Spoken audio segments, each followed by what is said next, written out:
संदीप शेळकेंनी संतनगरी शेगावातून फोडला प्रचाराचा नारळ। शेगावात रोड शो करून साधला मतदारांशी संवाद। म्हणाले, मला फक्त 5 वर्ष द्या, पुढच्या वेळी प्रचाराची गरज पडणार नाही।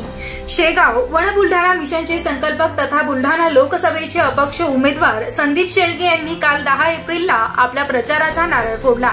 संतनगरी शेगावातून संत श्री गजानन महाराजांच्या चरणी नतमस्तक होऊन शेळके यांनी प्रचाराचा शुभारंभ केला। यावेळी शेगाव शहरात भव्य रोड शो आयोजित करण्यात आला होता।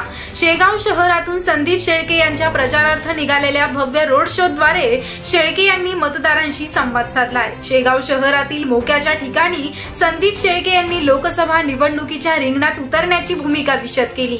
बुलढाणा जिल्ह्याचा आपल्याला कायापालट करायचा आहे। स्वातंत्र्यानंतर जेवढी विकास कामं जिल्ह्यात झाली नाही त्यापेक्षा अधिक गतीनं काम आपण पुढच्या 5 वर्षात करू, असं संदीप शेळके म्हणाले। बुलढाणा जिल्ह्याची ओळख आपल्याला विश्व पटलावर न्यायची आहे।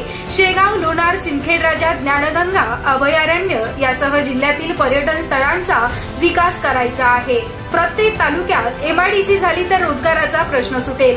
शेतकऱ्यांच्या सिंचनाचा प्रश्न, तरुण आणि महिलांचे प्रश्न सोडविण्यासाठी आपण प्रयत्न करू। राजकीय इच्छाशक्ती असेल तर सर्व काही शक्य आहे, असं म्हणत शेळके यांना मतदारांना मतरूपी आशीर्वाद देण्याचं आवाहन केलं। मी संसदेत पोहोचलो तर पुढच्या 5 वर्षात असं काम करीन की पुढच्या 5 निवडणुकीत प्रचार करण्याची गरज पडणार नाही, असे देखील संदीप शेळके म्हणाले। न्यूज 24 सातपुडा करिता संपादक अमर तायडे, बुलढाणा।